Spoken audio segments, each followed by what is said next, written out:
आजच्या व्हिडिओमध्ये तुमच्या सगळ्यांचं स्वागत आहे। आज आपण बनवत आहे बटाटा साबुदाणा चकली। चला तर मग जास्त वेळ न घेता आपण रेसिपीला सुरुवात करूया।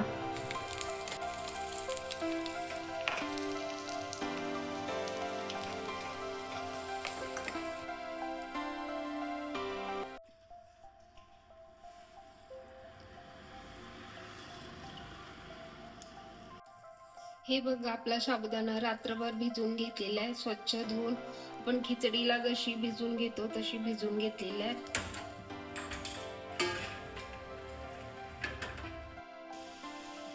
आता जेवढा आपण साबुदाणा घेतलेला आहे त्याच भांड्याने आपण हिशोबाप्रमाणे पाणी घेऊया।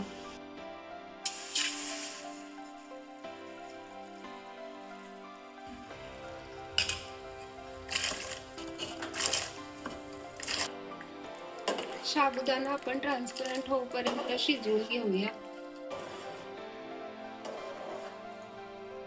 अर्धा किलो साबुदाण्याला 1 किलो बटाटा घेतलेला आहे बघा। उकडून झालेला आहे बटाटा। आता साली काढून किसून घेऊया।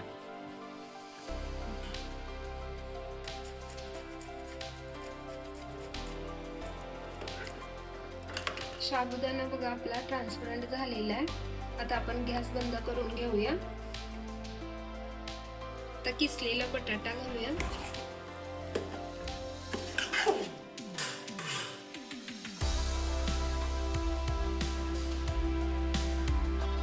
आपण लाल तिखट घालून घेऊया। मीठ टाकूया। जिरे पण ऍड करूया। तुम्हाला उपवासाला चालत असेल तर जिरे किंवा कोथिंबीर तुम्ही टाकू शकता।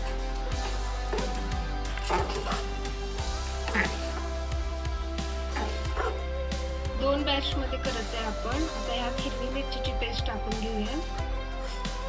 चवीप्रमाणे मीठ ऍड करून घेऊया। थोडे जिरे घालूया।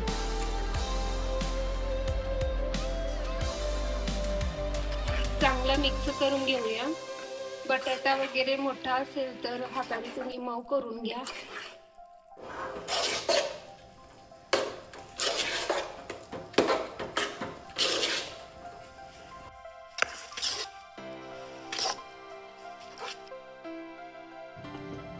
आता एका पॉलिथिन मध्ये भरून घेऊन आपण चकला पाडून घेऊया।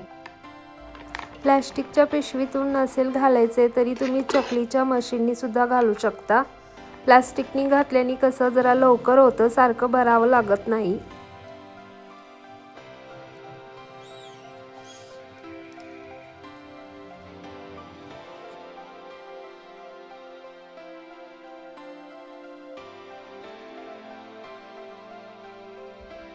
झालेले आहेत आपल्या सगळ्या चकल्या बनवून।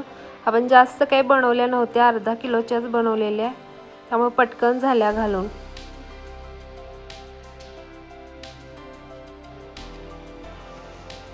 थोड्याशा ओल्या असतानाच आपण चकल्या पलटून घ्यायच्या, नाहीतर प्लास्टिकला चिटकतात।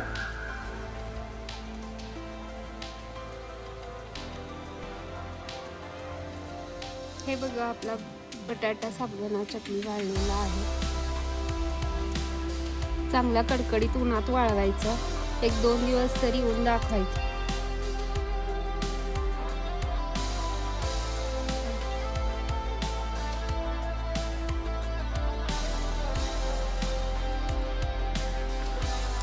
दोन दिवस कडकडीत उन्हात वाळवून घेतलेले बघा, एकदम कडक झालेले चकल्या। चला आता तळून बघूया। घालताना आपण मोठे मोठेच घालायचे, वाळल्यावर एकदम लहान होतात ते। आता तेलात टाकूया। तेल एकदम मीडियमच ठेवायचं, जास्त पण तापवायचं नाही। चकली एकदम आतून नाहीतर कच्चीच राहते। बघा कशी चकली आपली फुगलेली आहे तेलात घातल्यावर। तर तयार झालेली आहे आपली बटाटा साबुदाणा चकली, जी की उपवासाला सुद्धा चालते। चला तर मग भेटूया नेक्स्ट व्हिडिओमध्ये। माझा व्हिडिओ कसा वाटला मला नक्कीच कळवा।